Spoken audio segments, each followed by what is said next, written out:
عزيزي المشاهد الجميل، الجزء الاخير من الطريق للراسلمانيا والسلسله اللي ممكن ننهي بها المحتوى الجميل بتاع الدبليو دبليو اي، الا بقى لو تريبل اتش قدم لنا حاجه ممكن تغير راينا. الليله التانية واللي عندنا فيها مباريات حماسيه وبعض المباريات العبيطه، ابرزها بروك ليزنر واوبا فيمي، المين ايفنت الحقيقي للعرض واللي هتفتتح الليله التانية، سامي زين ضد تريك ويليامز على لقب اليونايتد ستيت شامبيون، الديمن فين بالور ضد دومينيك ميستيريو، وعندنا مباراة الليدر ماتش على لقب القارات بين بنتا، جوفان ايفنز، دراجون لي، ري ميستيريو، وروسيف وورلد هيفي ويت شامب. ليلة تانية قد تكون حماسية بنسبة كبيرة عن الليلة الأولى، ولكنها برضو تعتبر ليلة عادية، أنا بس بقارنها بالليلة الأولى. فخلونا نبدأ بتوقعات الليلة التانية.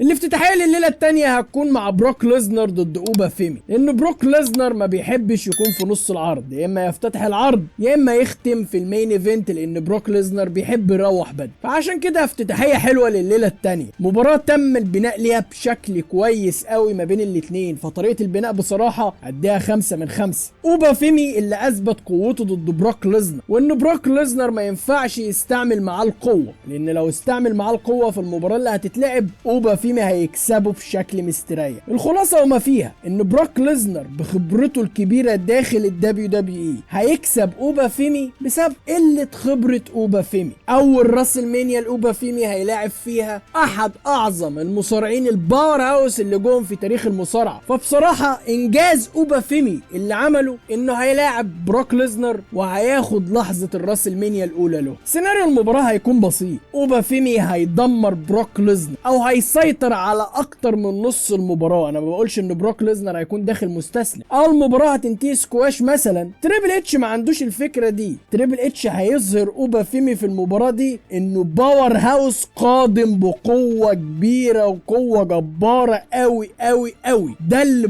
تريبل اتش هيظهره لاوبا. ولكن تريبل اتش لازم يحفظ نجم الشركه السابق بروك ليزنر، اللي هو بالبلدي ما ينفعش بروك ليزنر يخسر المباراه لاسباب كتيرة، اهم سبب فيها ان اوبا فيمي كان مسيطر طول العداوة وان بروك ليزنر مش قادر عليه خالص. تاني سبب ان الدفعة الكويسة لاوبا فيمي مش انه يكسب بروك ليزنر، كده يتحرق. لو هو كسب بروك ليزنر على طول كده هيثبت نفسه ان هو وحش محدش قادر عليه، ما انا لو كسبت بروك ليزنر يبقى ما نافسش بقى على لقب القارات والشغل الفاضي ده، انا اخش انافس على لقب العالم على طول، صح؟ فهزيمته من بروك ليزنر هتدي قيمة لاوبا فيمي، هترفعه درجات كبيرة، ممكن يبدأ بالمنافسة على لقب القارات او يدخل في عداوات تانية ضد مصارعين تانيين ويثبت قوته اكتر واكتر، بما انه واحد قدر يقف قصاد بروك ليزنر. خلاصة ان اوبا فيمي هيخسر، واتمنى انه يخسر بشكل غير نظيف، ان بروك ليزنر مثلا يضربه تحت حزام، مثلا الحكم يقع بروك ليزنر ينزل يجيب الكرسي ويخلص عليه. هي دي الافكار اللي تريبل اتش لازم يعمل. الاهم ان فوز بروك ليزنر ما ياثرش على اوبا فيمي، اللي هو بروك ليزنر مش واحده اف 5 يثبت يكسب، لا يحاول 1 2 3 5 6 اف 5، واي نوت؟ ايه اللي يمنع؟ ما تكررش نفس سيناريو اوماس وبروك ليزنر في الراسلمانيا 39 في الراسلمانيا 42. اظهر قوه اوبا فيمي ولياقته ولباقته وحركاته الجميله وسرعاته الكبيره، ولكن بسبب قله خبرته يخسر، اللي هو انا توقعي الشخصي فوز بروك ليزنر، وبعدها هنشوف مولد باور هاوس جديد اسمه اوبا فيمي. المباراة اللي انا غير راضي عنها تماما، سامي زين ضد تريك ويليام. وقبل ما نقول التوقع بتاعها انا حابب اقول لكم ان سامي زين نكره، انا لسه مصر عند رايي، يعني الناس بتقول لي ارجع في قرارك، ده سامي زين واحترمه ومش عارف ايه. سامي زين نكره، بيتعامل كنكره في الدبليو دبليو اي، مصارع اقل من المصارعين الجوبر، واللي مش عاجبه يفلق دماغه في 60,000 بيفرقش معايا والله، اي حد فرقش معايا اي كومنتس، مفيش حد هيقدر يغير رايي ايا كان. عايز نطبل في غير كتير على السوشيال ميديا او في صناع المحتوى على اليوتيوب بيطبلوا كتير، روح هناك هتسمع احلى تطبيل واحلى عزف. هنا انا لازم اقول الكلمتين الجد، سامي زين سرق فرصه كارميلو، ايوه. الدبليو دبليو عملت اصابه فيك لكارميلو، ايوه. الكلام اللي انا بقوله كله بيحصل، ايوه. سامي زين وتريك ويليامز مباراه انا مش عايزها، وانا هقول لك على السيناريو وطريقه بناء سامي. بعد خساره سامي المباراه في السعوديه ضد درو ماكنتاير، بدا بناء سامي بشكل تاني، ياخد نصايح من كودي رودز، اللي هو مثلا كودي بيقول له انت اكبر عقبه في حياتك انت يا سامي، انت لو تتخلى عن الطيبه اللي عندك هتحقق نجاحات افتتاحات كتيره. راندي اورتن قرروا نفس الكلام، قال له اهتم بنفسك شويه، ما تهتمش بغيرك، اهتم بفكره انك تحقق اللقب وتعلي اسمك. فسامي فاز على كارميلو وما هموش فوزه كارميلو، وقف قصاد الجماهير وقال لهم انا فزت عليه وهروح الراس المانيا، واللي مش عاجبه يخبط دماغه في اتخانها حيط. ده اللي سامي وصله للجمهور. تراك ويليامز بقى واليوتيوبر اللي هو جايبه معاه الليل يختي ده او ايا كان اسمه ايه انا ما اعرفوش، وهو ما طلعش يوتيوبر، هو رابر ورابر على قده كمان. المهم سامي تريك ويليامز خد دفعات كتيره قوي في 2026 بعد ما اتصعد. شارك في مباراه مصنف اول، شارك في الرويال رامبل، اقصى 3 من الاليمينيشن تشامبر، ودلوقتي بينافس سامي على لقب اليونايتد ستيت شامبيون بدون حتى ما يلعب مباراه مثلا مصنف اول على اللقب. يعني هم دخلوا على طول كده. سامي زين وتريك ويليامز هي برضه تكرار لمباراه جيكوب والاي نايت السنه اللي جيكوب فاز. بس انت يا مصطفى هتقول لي ان جيكوب هياخد اللقب من سامي؟ بص يا عزيزي، لو انت عايز السيناريو ده يمشي حلو سامي زين يكسب المباراه. هتقول لي بعد ما قلت على سامي نكره واقل من المصارع الجبر بتقول لي يكسب؟ اقول لك يكسب. هو ده مش هيغير رايي في سامي، بس السيناريو ماشي في سكه ان سامي يكسب ويكسب بغش وبطريقه هيل كمان، لان انا عايز اشوف سامي زين هيل يكمل باللقب ده هيل يرفع من شأن سامي، واقدر وقتها اقول لك ان انا اغير رايي فيه. انما لو تريك ويليامز كسب المباراه دي انا هستفيد. ما كنا نخلي كارميلو وياخد لحظته في الراس المانيا ويخسر ضد تريك ويليامز. فهمني؟ واصله لك الفكره؟ واصله لك الحاجه اللي انا عايز اقولها لك؟ فانا توقعي الشخص المباراه دي سامي زين اللي يكسب، لان انا شايف ان تريك ويليامز لسه بدري عليه، لسه لازم يأدي اللي عنده. دبليو ادته دفعات كتيره، لقب NXT ولقب TNA، وبسم الله ما شاء الله ماشياه زي الحلاوه. فلو كسب المباراه ديت يبقى سامي زين الكلام اللي انا قلته عليه صح، مصارع نكد. انما لو سامي زين حافظ على لقبه وبالطريقه الهيل ومشيت كويس، سامي زين انا ممكن اغير رايي فيه. ولكن انا توقعي الشخصي بعيدا عن اي حاجه تريك ويليامز هيكسب المباراه، هيحقق لقب اليونايتد ستيت شامبيون، وسامي هيكون مصارع. احد المباريات اللي ملهاش اي بقى 100 لازمه بقى في الليله الثانيه، بعد ما حرقوا عوده الديمون فين بالور واللي هيلاعب ديرتي دومينيك ميستي. قال يعني فين بالور بالشخصيه العاديه ما يقدرش يكسب دومينيك، فنقرر بقى عوده الديمون. المباراه دي هتكون سريعه خفيفه ظريفه، وفين بالور هيكسب بشكل مستريح قوي. تخيلوا لو ديرتي دومينيك ميستيريو كسب الديمون فين. دي وقتها انا هنزل لكم بوست كده على القناه واقول لكم فيه ان انا هغير المحتوى للستريم وافتحها جيمنج. لو دومينيك ميستيريو كسب انا هفتحها جيمنج خلاص. هي المباراه هتكون سريعه، وفين بالور بشخصيه الديمون هيقصي دومينيك ميستيريو ويثبته بشكل سريع. فانا توقعي فوز فين بالور، لان المباراه ملهاش اي بناء وقصه عبيطه. اللي بعد المباراة اللي هتكون أفضل مباراة في الليلة التانية من حيث الأداء، مباراة الليدر ماتش ما بين حامل اللقب بينتا ضد الصغنن جوفان إيفنز ضد الملك اللوتشادور ريمستيريو ضد دراجون لي وروسيف. WWE أظهرت في عرض الرول اللي فات إن روسيف هو اللي هيخلص على كل في المباراة دي، هو اللي هيكسب اللقب، وهو بصراحة هو اللي أحق للفوز بالمباراة. ولكن WWE مش هتدي اللقب لروسيف في المباراة دي. ليه مش هتديله اللقب؟ لأنك عندك مصارعين هايت فلاير كتير مشاركين في المباراة، بينتا، ريمستيريو، جوفان إيفنز، دراجون لي، واللي هيحصل ما بينهم سبوت كتير قوي، وهنشوف لقطات عظيمة في المباراة دي. وانا توقعي للماتش ده من دلوقتي 5 نجوم مستريح، مش محتاجة اي توقع. هي الفكرة في مين يكسب. انا مش عاوز دراجون لي يكسب، لا، ممكن اقول دراجون لي يكسب بنسبة 20%. دراجون لي شخص كويس. هل انا مش عايز ريمستيريو يكسب؟ ممكن اقول ريمستيريو بنسبة 10%، لان ريمستيريو مش محتاج لقب. جوفان إيفنز برضه هقول 10% انه ممكن يكسب. روسيف برضه هرشح روسيف بنسبة كبيرة شوية، وليكن مثلا 30%. بكده عندنا 30 زائد 20 زائد 10 بعد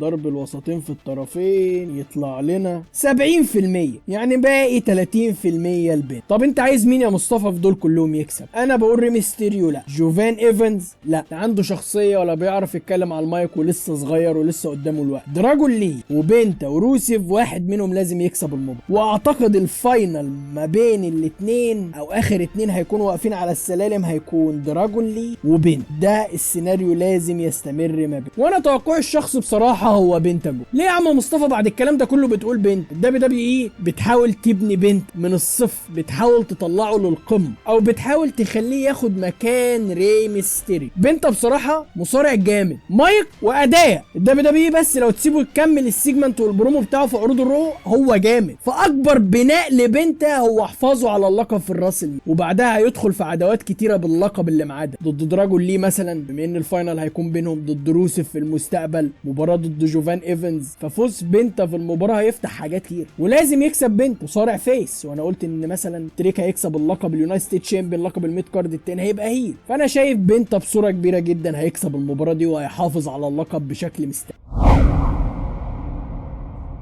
حلوه؟ لا. بنى ليها بشكل كويس؟ لا. طب ليه يا مصطفى بتقول الكلام ده؟ انا فجاه لقيت الاوسوس دخلوا في العداوه، وفجاه لقيت الاوسوس خرجوا من العداوه. الامور كانت ماشيه بشكل شخصي ان بانك بيهين عيله انوي، فجاه الامور اتغيرت وبانك اعتذر لعيله انوي واعتذر لسيكا والد رومان، والعداوه قايمه ما بينهم على الحقد والغيره والحسد. ده بيغير من ده علشان عنده حاجات، وده بيغير من ده عشان عنده حاجة. يعني بانك بيغير من رومان علشان فتره ال 1316 يوم ودفنه للمصارعين، ورومان بيغير من بانك علشان حب الجمهور الزياده لسيم. والله يا رومان او محبين رومان تحديدا، لو بانك في العداوه دي مش بيتحجم على المايك كان عرفكم مقام رومان رينز. ما انا مش عايز حد يجي لي في الكومنتس يقول لي ده رومان رينز مستواه زي مستوى سيم بانك على المايك. نعم يا حبيبي، نعم يا بابا، نعم يا ماما، نعم يا اختي، نعم يا بنتي، انت بتهزر. رومان رينز ايه اللي يجي مع سيم بانك على المايك؟ رومان رينز نقطه في بحر سيم بانك الواسع على المايك. لو انت حابب اوصلها لك، رومان رينز على المايك ضعيف قصاد سيم بانك بنسبه كبيره. رومان رينز على المايك ضعيف قصاد جون سينا، كان ضعيف قصاد سيس رولين، كان ضعيف قصاد نجوم كتير جدا. نجوم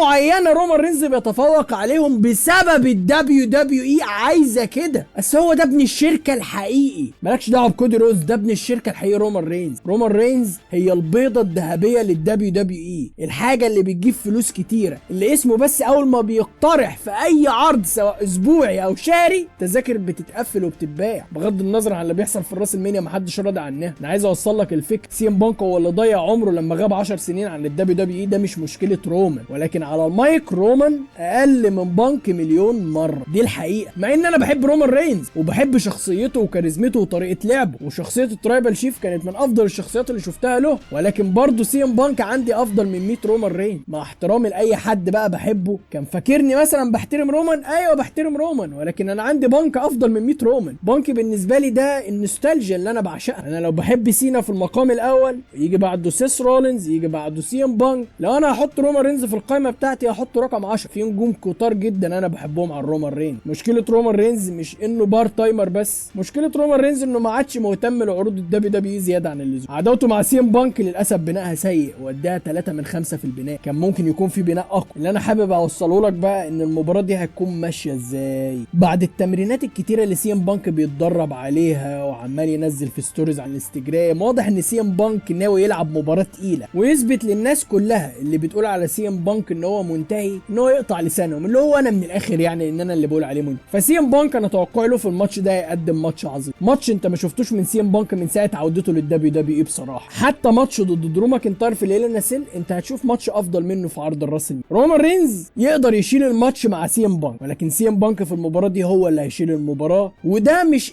الا من رومان رينز، لا ده هي دي السيناريو بتاع المباراه نفسه. سيم بانك هيلعب باقصى ما عنده ويحاول ينهي على رومان رينز. الفكره بقى رومان رينز يكسب ازاي؟ ما هو بعد الكلام اللي انا قلته ده كله سيم بانك مش هيحافظ على اللقب، مستحيل. طب سيم بانك هيخسر ازاي او رومان هيكسب ازاي؟ هي دي بقى النقطه اللي هتخلي العداوه ديت يا اما كانت تطلع كويسه يا اما تطلع. لو سيم بانك كسب رومان رينز بشكل نظيف العداوه تطلع، لو رومان رينز كسب سيم بانك بشكل نظيف العداوه تطلع. يا مالها قفلت زي الضمنه ليه كده مع الدبليو دبليو اي؟ والله حاسس انها قفلت زي الضمنه، قفلت. اللي هو الدبليو دبليو اي دلوقتي في حيره، انا لو كسبت ده بشكل نظيف وحش وكسبت ده بشكل نظيف وحش، امال احنا عايزين ايه؟ احنا عايزين حد يتحول هيل ويكسب. الدبليو دبليو اي مش شايفه ان سيم بانك هيتحول هيل، ومن طريقه كلامه في السيجمنت واعتذاره رومان رينز مش هيتحول هيل اطلاقا. سيم بانك هيفضل محبوب الجماهير وهيكمل بالشخصيه الفيس دي لحد ما يعتزل تقريبا. عندك رومان رينز اللي انا شايفه فشل بالشخصيه المحبوبه، اما ارجع لها شخصيه الترايبال شيف ما تنفعش محبوبه يا تريبل اتش، ما ينفعش يكون الجمهور حاببها، ما ينفعش هو نفسه يطلع ويطلب من الجماهير ان هم يعترفوا بيه ويفضل يحب في الجماهير. دي مش شخصيه الترايبال شيف، دي شخصيه البيج دوج. انت عايز تقول ايه يا عم مصطفى؟ انا عايز اقول لك ان رومان رينز لازم يكسب في المباراه دي ويتحول للشخصيه الهي. يتحول ازاي الشخصيه الهي؟ للاوسوس مثلا يطلعوا يساعدوه يكسبوه المباراه، مثلا يغش في المباراه يضربه تحت الحزام مثلا. المهم اعمل اي حاجه يا تريبل اتش وما تكسبش رومان رينز بشكل نظيف. ما تحاولش تهين سيم بانك، لان انا ما اتوقعش ان سيم بانك ممكن يوافق ان هو يخسر بشكل نظيف لرومان رينز. هيقول لك بقى سيم بانك ده حابب يرد الجميل لرومان رينز، ان سيم بانك رفض زمان رومان رينز في فكره ذا شيلد ودخل دخل صدفه كده من تحت ايد فينس ماكمان ونجح، فيحاولوا يردوا له الجميل ويعتذروا يعني ويخسروا بشكل نظيف ويعترف بيه في الراس الماني. بلح، دي مش هتبقى الراس الماني، ده هيبقى فيديو